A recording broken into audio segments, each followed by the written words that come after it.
नमस्कार मित्रों, आज के वीडियो में आप देखेंगे, स्टडी करेंगे Bohr model of hydrogen atoms की। आप देख रहे हैं बेटा, जो आपकी पुस्तक है एनसीईआरटी की, जो कि कक्षा 12 की है, पार्ट 2 है, जिसका चैप्टर 12 है, एटम्स है। उसमें 3 लेक्चर्स आप देख चुके हैं। आज चौथे लेक्चर, जो कि आर्टिकल 12.4 है, उसकी आप स्टडी करने जा रहे हैं। अगर आपने शुरू के 3 लेक्चर्स नहीं देखे, कोई बात नहीं है, इस डिस्क्रिप्शन में मैं उनका लिंक दे दूंगा, आप उनको देख सकते हैं, समझ सकते हैं।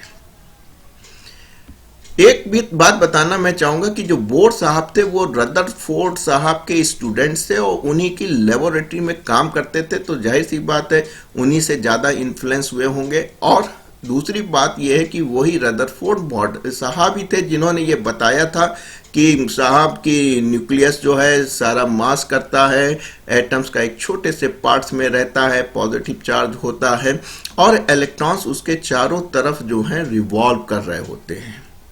लेकिन वो बता नहीं पाए थे, क्योंकि पिछले लेक्चर, आपने लेक्चर 3 में भी देखा था कि जो एटॉमिक स्पेक्ट्रा मिल रहा था वो उस चीज को नहीं समझा पाए थे। हालांकि उस समय तक इलेक्ट्रोमैग्नेटिक थ्योरी डेवलप हो चुकी थी, क्योंकि आइंस्टीन सबसे बुद्धिमान व्यक्ति माने जाते थे।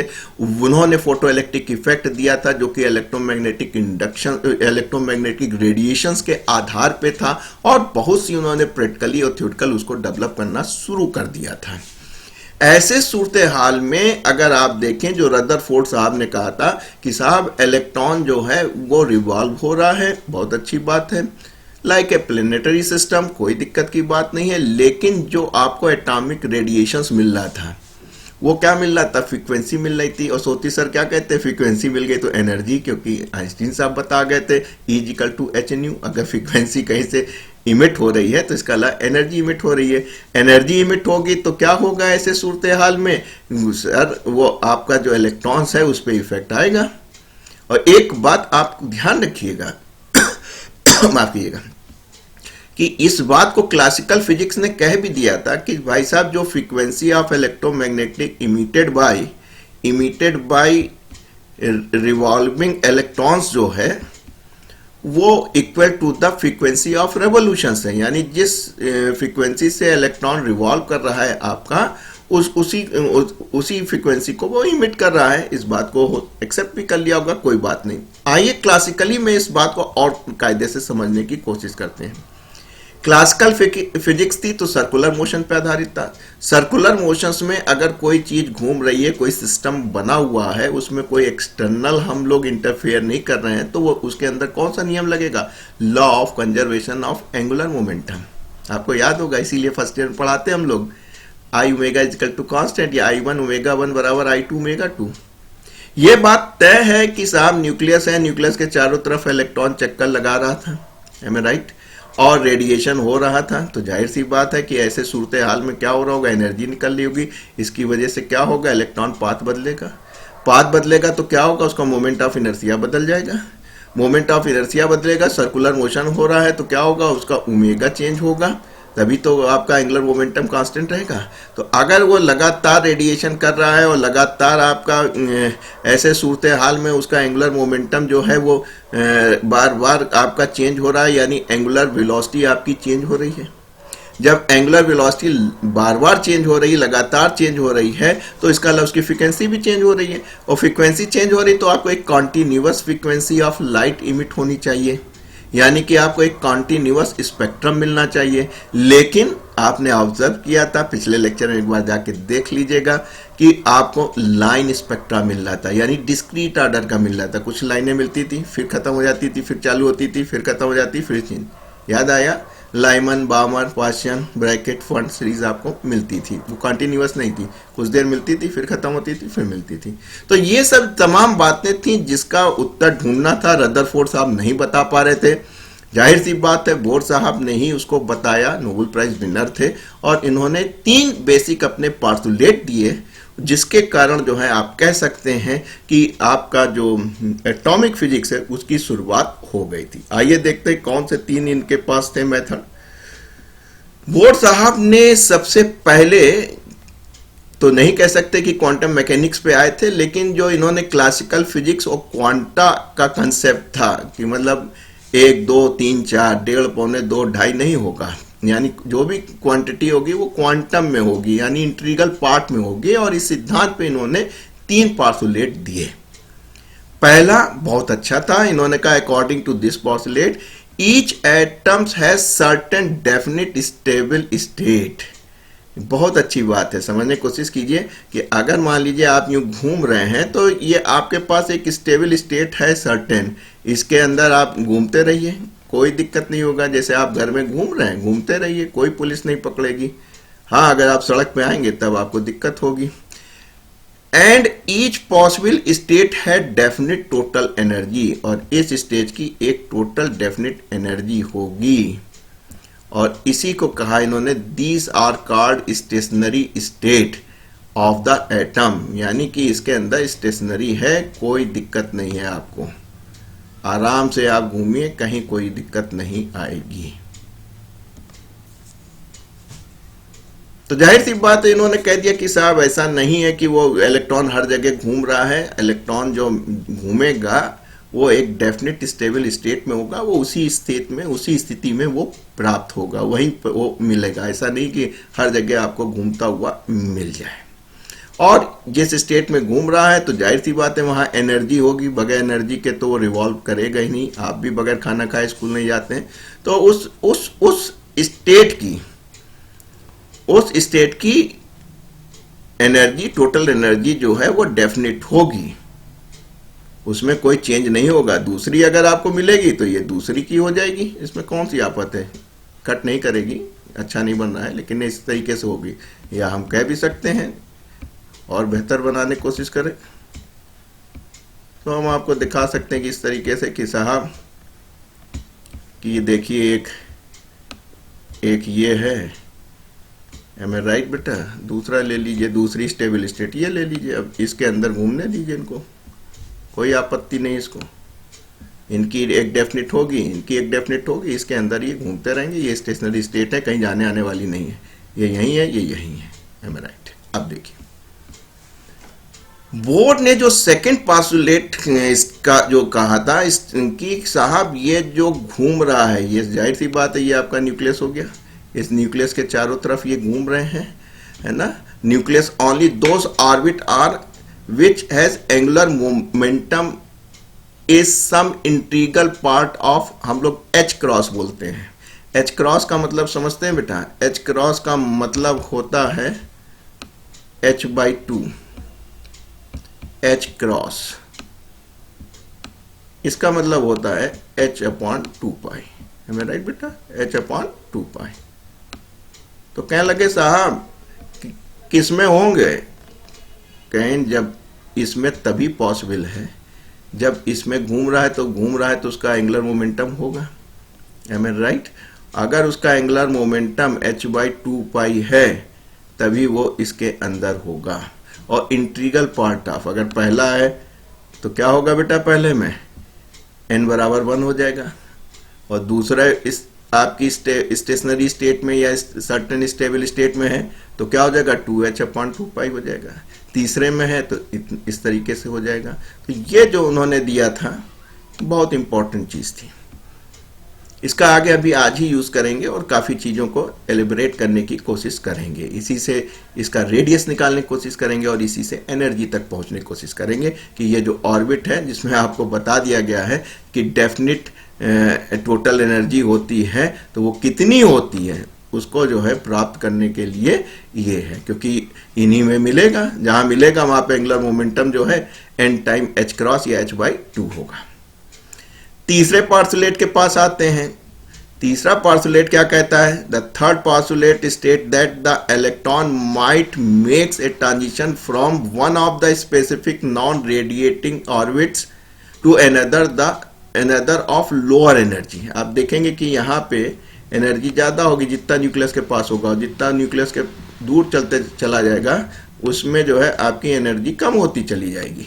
तो यही कह रहे हैं कि भाई साहब यहां से जब ये यहां जाते हैं,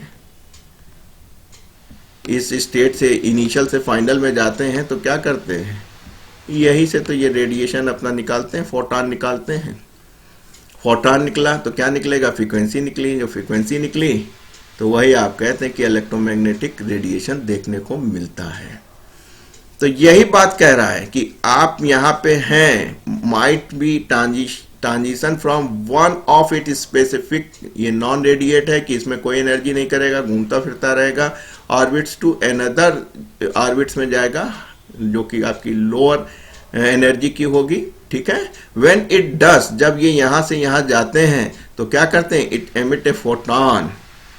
फोटॉन का मतलब है कि बंडल ऑफ एनर्जी, यानी कि एक फ्रीक्वेंसी जो कि आइंस्टीन साहब ने बताया था hν के बराबर होगी। वही कह रहा है photon is emitted equal to the energy difference between the initial and final state. यहाँ पे जो एनर्जी है बेटा और जो यहाँ पे एनर्जी है, उस एनर्जी का जो डिफरेंस होगा, उस एनर्जी का जो डिफरेंस होगा यहां से और यहां की, उसको जो है उतने के बराबर यहां पे रेडिएशंस होगा। और इस बात को इन्होंने बताया, the frequency of emitted photon is given by hν। Am I right? थोड़ा सा ये वाला सिंबल ले लें तो दिखने मिलता है। तो आप कह सकते हैं कि hν यानी ये भी एनर्जी है। क्या कह रहे हैं आप बेटा, मेरे सारे लेक्चर्स देखिए, E बराबर hν किससे होगा, उन्हीं ने बताया था, energy difference between initial and final stage, EI minus EF से। तो मित्रों ये तीन जो पार्सुलेट थे किस किस पे थे, फिर से ध्यान दिए, ये आपकी स्टेबल ऑर्बिट की बात कर रहे थे पहली बार में। दूसरे में कि भाई साहब घूम रहे हो तो एंगुलर मोमेंटम होगा, क्योंकि क्लासिकल फिजिक्स को इग्नोर थोड़ी ना कर सकते हैं आप, वो तो रहेगी ही। लेकिन एक नई फिजिक्स इवैल्यूएट हो रही थी, वो भी आपका इंट्रीगल पार्ट था, यानी कि एन टाइम था। एन आपका क्या हो सकता था, एन बराबर 1 2 3 एंड सो ऑन। 1.5 या 0.5 नहीं हो सकता था। और कहने लगे कि जब आप यहां से यहां जाते हैं, जिसकी वजह से आपको स्पेक्ट्रम दिख रहा है, यानी कि आप जो एनर्जी का डिफरेंस है उससे जो आप निकाल रहे हैं एनर्जी का जो डिफरेंस आ रहा है, वही एनर्जी आपकी जो है फोटॉन के रूप में यहां से इमिट होती दिखाई पड़ रही है। तो ये इन्होंने तीन पार्सुलेट दिए थे। उम्मीद है कि आपको समझ में आ गया होगा। स्क्रीनशॉट ले लीजिएगा, कभी कभी आपके एग्जाम में पूछ लिए जाते हैं, तो आप इतना लिख देंगे तो आपका काम बन जाएगा। अब आइए हम करना क्या चाहते हैं। हम करना ये चाहते हैं कि साहब जो आपके पास कह रहे हैं घूम रहे हैं, तो उसका एक रेडियस तो होगा। अभी अभी आपने कहा कि सर्टेन एनर्जी लेवल्स हैं, तो भैया कुछ एनर्जी लेवल्स होंगी। आइए उसका कैलकुलेशन करते हैं। तीसरे लेक्चर में हमने आपको क्या बताया था, तीसरे लेक्चर्स में हमने आपको क्या बताया था बेटा, कि जो काइनेटिक एनर्जी थी, इलेक्ट्रॉन जो घूम रहा था, 12 mv², याद आया बेटा? वो बराबर किसके था, 1/4 नहीं, हाफ हो जाता, तो 1/8 pi epsilon 0 E² upon R के। याद आया आपको? एम आई राइट बेटा?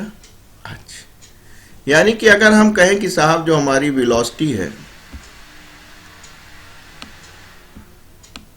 वो किसके बराबर हो जाएगी बेटा, इस 2 से इसको काट लो तो आप कह देंगे ये कट जाएगा साहब, 4 पाई एप्सिलॉन 0 E², m को बेटा इधर ले आओ, R। ये तो बात हो गई है क्लासिकल की। काम किससे करना चाह रहे हैं हम लोग, बोर से। बोर साहब ने क्या कहा था, यही तो कहा था बोर साहब ने भाई कि साहब जो एंगुलर मोमेंटा है कितना हो जाएगा, mb इंटू R। याद आया? ये बराबर किसके हैं, NH×। मेरी आदत पड़ी क्योंकि हायर स्टडी में हम लोग H× ही बोलते हैं, आप H/2π लिखिएगा। अब देखिए भाई साहब, अगर हमको वेलोसिटी चाहिए तो क्या कर दें, रेडियस अभी मालूम नहीं है तो रेडियस को हम तोड़ दें। तो आप कह सकते हैं कि साहब कि ये हमने एंगुलर मोमेंटा देखा था, nth ऑर्बिट का देखा था, तो यहाँ पे सब लगा सकते हैं। तभी यहाँ पे आप एन यूज़ कर सकते हैं, वरना आप कहेंगे कि कौन सा वाला है, पहला है कि दूसरा है। तो आपने कहा जो साहब इस हिसाब से जो आर एन होगा हमारा, क्योंकि एन हमने कंसीडर किया है, तो N H M B into 2 pi लिख लेते हैं। ये चीज कहाँ से मिली बेटा आपको? बोर साहब ने तो बताया कि भाई साहब एंगुलर मोमेंटा जो है, एक बार फिर से देख लीजिए कि जो एंगुलर मोमेंटा है वो एन एच क्रॉस अपॉन 2 पाई है। मैं राइट बेटा? तो आपने कहा बहुत अच्छी बात है साहब, हम एंगुलर मोमेंटा क्लासिकल फिजिक्स से जानते ही हैं, उससे हमने निकाल के धर लिया।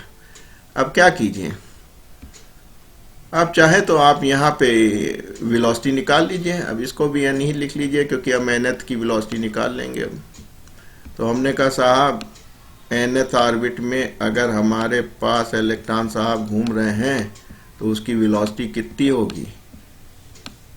हम कांस्टेंट के टर्म में निकालना चाह रहे हैं ताकि हमको रेडियस निकालने में आसानी रहे। हमारा दो ही ऑब्जेक्टिव है, रेडियस और टोटल एनर्जी। ई स्क्वायर अपॉन एम, मसला nth का था तो बेटा लिख लें बेटा सीधे सीधे, थोड़ा रंग बदल दें, वैल्यू बदल रहे हैं तो NH upon M B N into 2 pi. Am I right बेटा? बस आप काम कर सकते हैं वैसे चाहे तो, यहां से क्या काम कर सकते हैं, एम काट दिया जाए। Am I right? कोई नुकसान तो है नहीं, हाँ कहीं यूज करने की जरूरत नहीं पड़ रही है। इसको इससे उड़ा लीजिए और इसको इससे उड़ा लीजिए। एक काम कीजिए, काम हो गया आपका, वीएन ऊपर चला गया। इसका भी बड़ा फायदा हो जाएगा, एक कट जाएगा सीधे निकल आएगा। स्क्वायर ई स्क्वायर अपॉन एन एच, काफी छोटा सा बन गया ये वीएन आपका, उड़ा दीजिए इससे इसको। तो आपने कहा सर हमारा वीएन साहब तो बहुत छोटे से बन गए, e square upon 2 epsilon 0 n h. चाहिए क्या था? हमने आपको बताया था दो काम करेंगे, एक तो हमें रेडियस चाहिए, आर की वैल्यू चाहिए, और उसके बाद हमको एनर्जी चाहिए। क्योंकि हमारा यही है कि भाई जब आप घूम रहे हो न्यूक्लियस चारों तरफ तो आपका रेडियस कितना होगा, उसमें हमारा इंटरेस्ट रहेगा। उसके बाद हम कह रहे हैं कि सर्टेन एनर्जी लेवल्स पे हैं तो वो एनर्जी लेवल्स हमको मिल जाए। और एक्सपेरिमेंट ये थ्योरेटिकली निकाले हैं, एक्सपेरिमेंटली उन्होंने इसको ऑब्जर्व भी किया, बस वहीं से खेल चालू हो जाता है। साइंस में मॉडल प्रपोज होता है, उससे वैल्यू थ्योरेटिकल निकाली जाती है और एक्सपेरिमेंटली देखी जाती है। तो मित्रों यही मेरा कोशिश रहेगा कि हम आपको थ्योरेटिकल भी सिखाएं, और चूंकि मेरा बैकग्राउंड थोड़ा सा साइंटिफिक है तो मैं कोशिश करूंगा जो एक्सपेरिमेंट मैं आपको करा सकता हूं या जो सिमुलेशंस हमको मिल जाएंगे वो हम आपको करके दिखाएंगे। आइए, अब आपका काम बहुत बढ़िया बन गया। ऑब्जेक्टिव क्या था बेटा? आर एन निकालना। अरे आर एन मिल जाए बढ़िया, 1 रख देंगे तो पहली ऑर्बिट 2 मिल गई, दूसरी ऑर्बिट 3 मिल गई, तीसरी ऑर्बिट। आइए साहब आर एन के पास चलते हैं, क्योंकि आपको जो है बी एन किस में मिल गया बेटा? आपको बी एन मिल गया है कांस्टेंट के टर्म में, जिससे कि आप आराम से निकाल सकते हैं। ई भी कांस्टेंट, एप्सिलॉन कांस्टेंट, एन भी नंबर 1 2 3, एस तो पैदाइशी पहला प्लैंक कांस्टेंट है। धर दीजिए वैल्यू। आपने करा एम, वी एन की वैल्यू निकाली आपने, e square upon 2 epsilon 0 n h. देखिए भाई साहब इसमें क्या हुआ, इस पूरे को ऊपर ले जाइए तो आप कह सकते हैं कि हमारे पास 2 एप्सिलॉन 0 एन एच का होल स्क्वायर कर ही ले अपॉन एम ई स्क्वायर। अब देखिए आपको पूरा कांस्टेंट मिल गया, क्या करें, n बराबर 1 रख दीजिए, कम से कम पहली ऑर्बिट तो मिल जाए आपको। n बराबर 1 रख दीजिए, काम बन गया आपको। ये बड़ी इंपॉर्टेंट ऑर्बिट है पहली वाली। 2 एप्सिलॉन 0, n की वैल्यू 1 हो गई तो ऊपर h स्क्वायर हो गया और नीचे मिल गया m e स्क्वायर। देखो बेटा आपको सब कुछ मालूम है, एप्सिलॉन 0 8.86 इंटू 10⁻12, h बराबर 6.6 10⁻34 joule second, mass of the electrons आपको मालूम है 9.1 into 10⁻31, charge on the electron आपको मालूम ही है 1.6 इंटू 1.6 इंटू 10⁻19। तो अगर जब आप इसको सॉल्व करते हैं, एम ए राइट, जाहिर सी बात है जब आप इसको सॉल्व करते हैं कहीं पे कुछ गलती हो रही है हमसे, पाई हमसे लगता है कहीं मिस हुआ है, पाई हमसे कहीं मिस हो गया है, क्योंकि हम देख रहे हैं कि पाई पाई अंततः h स्क्वायर 2 मिल रहा है, तो 2 खत्म होने के बाद हमको पाई मिल रहा है। कहां से गलती हो सकती है, कहां पे गलती हो सकती है? हमको एप्सिलॉन जी की जगह आपको नीचे पाई भी मिल रहा है, 2 नहीं आ रहा है। फिर से देख लेते हैं अपने बेस को, half mv square kinetic energy 1/8 pi epsilon 0 e square upon r ही थी। Am I right? मेमोरी मेरी शार्प है, इतनी खराब तो है नहीं, क्योंकि f इंटू डी वो माइनस था। Am I right? Yes I am right. तो v स्क्वायर बराबर, इसको काटा 2, इतना m पाई, एंगुलर मोमेंटा के पास गए, m bn rn बराबर nh अपॉन 2 पाई।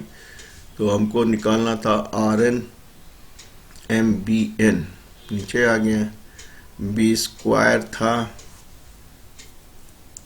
rn इधर रखा तो m rn की जगह nh m bn इंटू 2 पाई। ओ ऐसा तो नहीं है, ये फर्स्ट टर्म, ये सेकंड टर्म, ये third term. Anyway you can write that thing,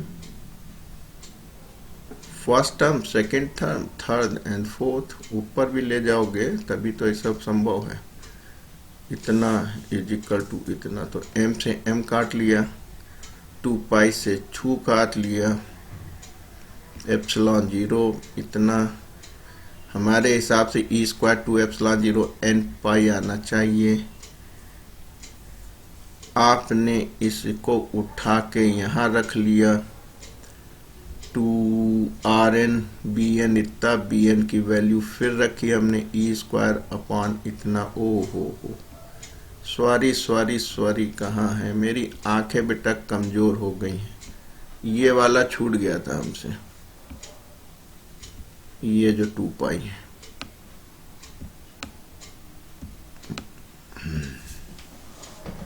मिलेगा सब, ये 2 पाई आपका छूट गया था, इस 2 पाई को मत भूलिए और इस 2 पाई को यहाँ रहने दीजिए।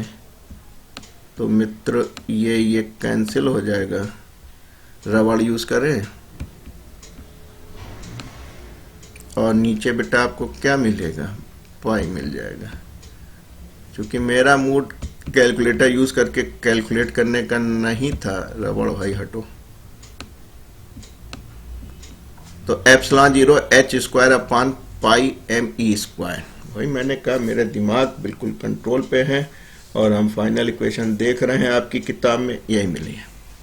उन्होंने कैसे किया है उससे हमें मतलब नहीं बेटा, हमारी एक अपनी एक कला है, अपनी एक सोच है, उसी से हम करते हैं। हमने कहाँ से उठाया सवाल को, वो यहाँ से नहीं उठाएंगे, उनको अपनी इच्छा है, हमारी अपनी इच्छा है। हम यहाँ से अपना उठा के ये निकाला, इसके बाद यहाँ से एंगुलर मोमेंटम से हमने Rn निकाला, उससे Vn निकाला, कांस्टेंट के टर्म बनाया और उसको यहाँ सब्स्टिट्यूट कर दिया, फाइनली ले आए। और जब आप फाइनल लेकर आए हैं तो इसको जब आप सॉल्व करेंगे तो आपको मिलेगा 5.3 इंटू 10⁻⁻11 मीटर। 10 आपका छुप रहा है। तो हमारा डेरिवेशन करने का एग्जैक्टली आपको वैसे नहीं मिलेगा जो किताब में है, जो हमारा बेसिक्स है हम उसको वहां से उठाते हैं। तो थोड़ा सा फाइनल रिजल्ट पे ध्यान रखना पड़ता है कि ऐसा तो नहीं कोई टर्म हमसे मिस हो रहा हो। क्लियर? इसी को ये A0 या बोर रेडियस भी कहते हैं। इसको कहते हैं बोर रेडियस। जो पहला है आपका पहली ऑर्बिट है उसका जो रेडियस होता है उसको ही ये बोर रेडियस भी कहते हैं। उन्हें कैलकुलेट किया होगा और एक्सपेरिमेंट भी किया होगा क्योंकि अच्छी लैब में काम करते थे और कुछ ना कुछ करके उन्होंने दिखाया भी होगा। क्लियर हो गया बेटा?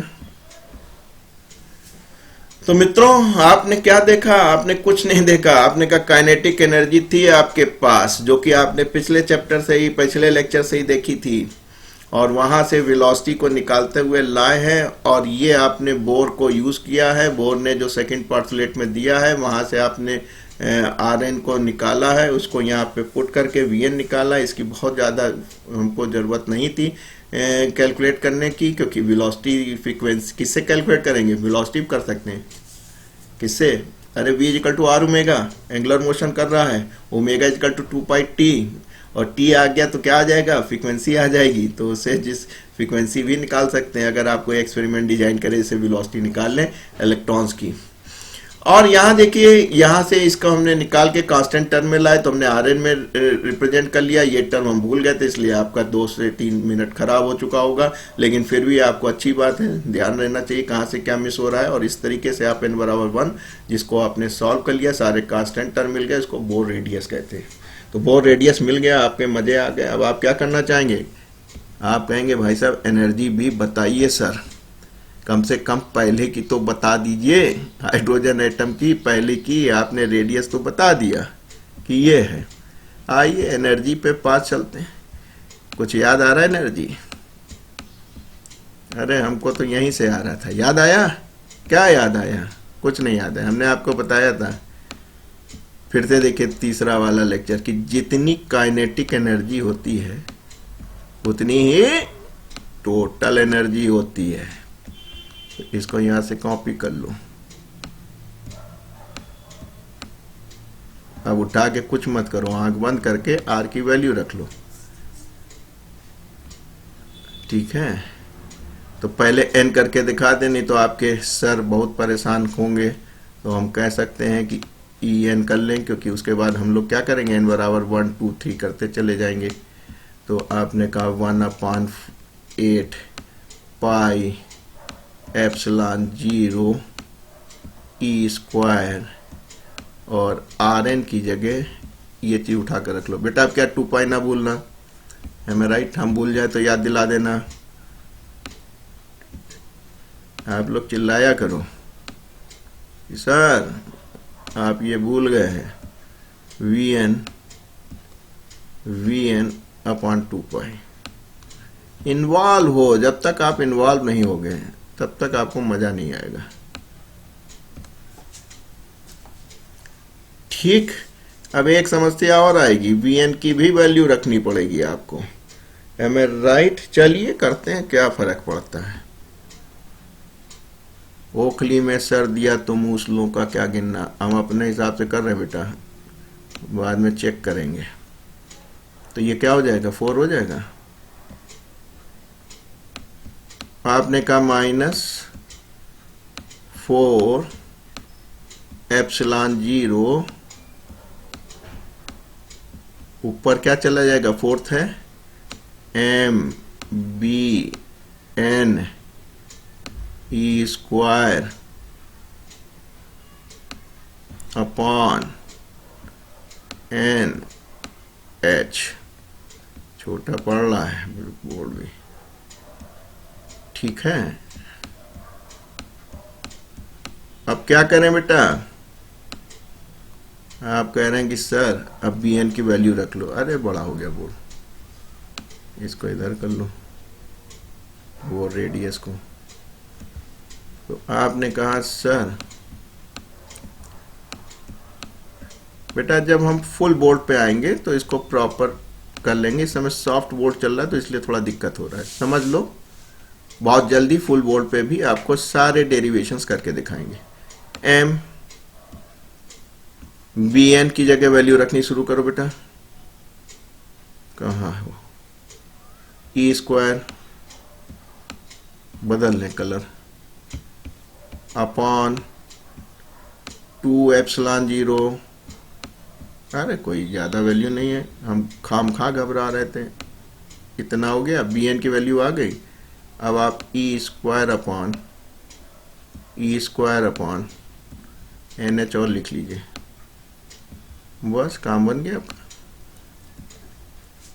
यानी कि हम यहाँ पे आ जाएं, थोड़ा बेहतर करके लिख लें तो E N is equal to minus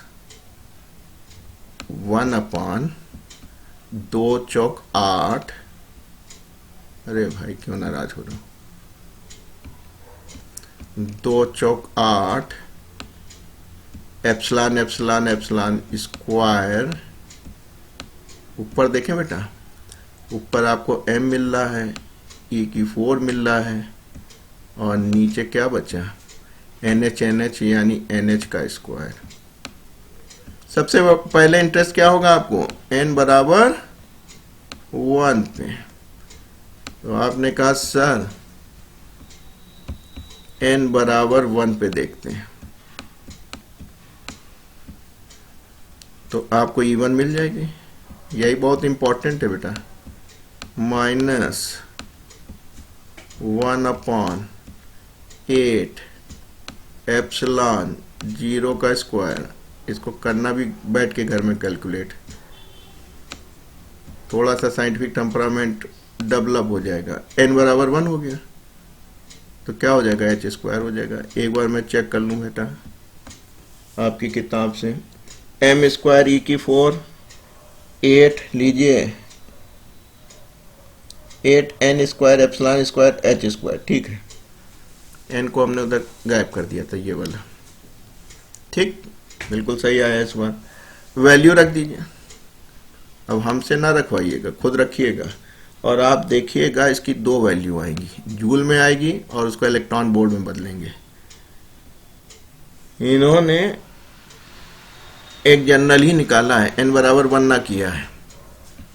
n बराबर 1 ना कीजिए, बाद में करते चले जाएंगे। n के फॉर्म के टर्म में इसको रखते रहेंगे, इसको उठा के n के टर्म में हम लोग रखते रहेंगे। n बराबर 1 2 रखते रहिए, आपको काम मिल जाएगा। n square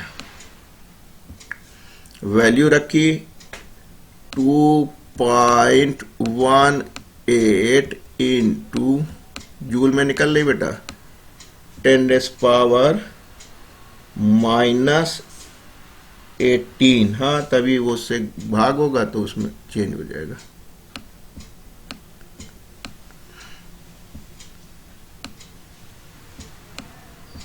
n square. इसको इलेक्ट्रॉन वोल्ट में कैसे चेंज करेंगे बेटा? 1.6 इंटू 10⁻⁻19 से भाग कर दीजिएगा तो आपको क्या मिल जाएगा बेटा? आपको जो मिल जाएगा वो आपको मिल जाएगा इलेक्ट्रॉन वोल्ट में, क्योंकि ये वाली यूनिट ज़्यादा समझी और बूझी जाती है। हालांकि आप कहेंगे सर आज आपने अपना कैलकुलेटर नहीं निकाला। अरे क्यों ज़बरदस्ती टाइम वेस्ट करें। इलेक्ट्रॉन वोल्ट बहुत सिंपल यार था कि आपको मालूम था। लेक्चर नंबर 3 से टोटल आपने एनर्जी देख ली थी, और वह बताया भी था कि काइनेटिक एनर्जी के बराबर होती है लेकिन निगेटिव होती है।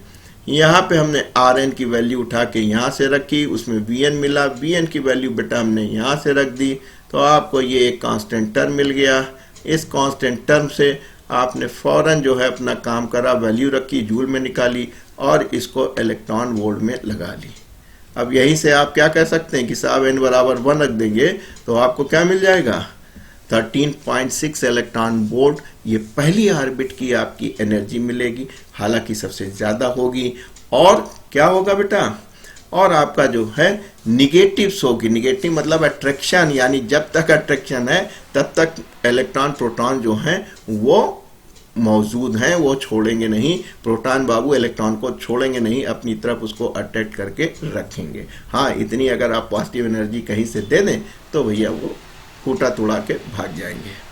तो कुल मिला के आपने देखा इस पन्ने पे 3 डेरिवेशन से देखें, बहुत सिंपल थे। काइनेटिक एनर्जी आप जानते थी कि इलेक्ट्रॉन रिवॉल्व कर रहा है प्रोटॉन के चारों तरफ, तो उस समय ये होता हाइड्रोजन एटम इसलिए लिया क्योंकि एक प्रोटॉन एक इलेक्ट्रॉन्स का ही था, तो वही वाली एनर्जी जो लेक्चर 3 में निकाली थी एक प्रोटॉन इलेक्ट्रॉन की, वही काम आ गई, वहीं से वेलोसिटी निकाली। हाँ, बोर साहब का ये वाला एंगुलर मोमेंटम का कंसेप्ट हम लोग ने ले लिया, यहाँ से आर एन निकाल के इसको वी एन को कन्वर्ट कर लिया, और इस वी एन से जो है हमने आर एन निकाल के बोर रेडियस या पहला जो ऑर्बिट थी वो निकाली।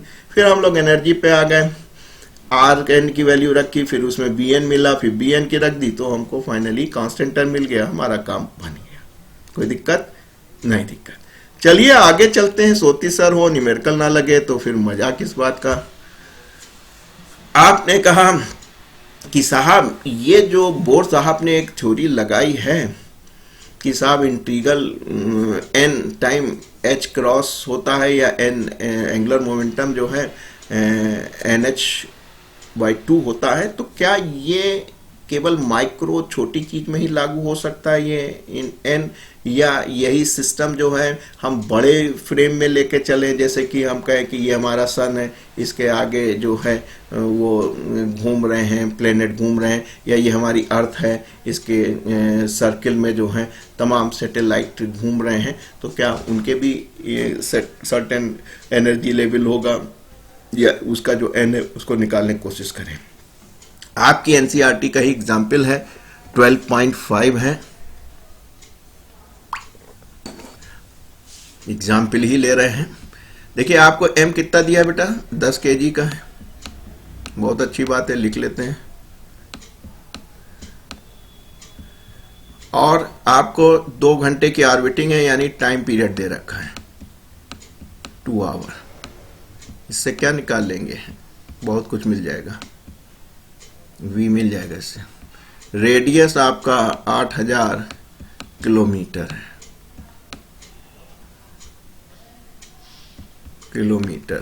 तो मीटर बना लो, 10⁻³ से गुणा कर लेना, 3 पहले ही से है तो कितना हो जाएगा, 3 पहले से 3 से गुणा करोगे 6 हो जाएगा।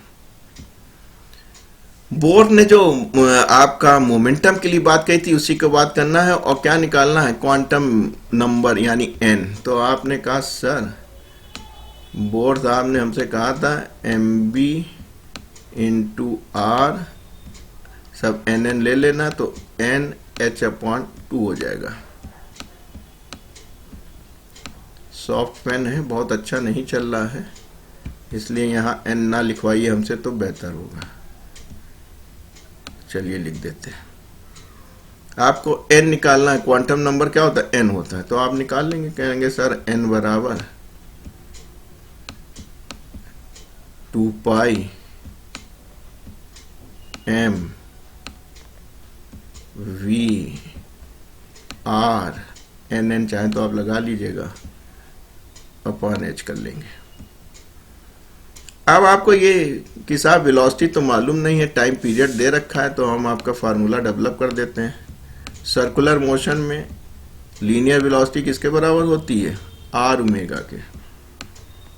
होती कि नहीं होती है?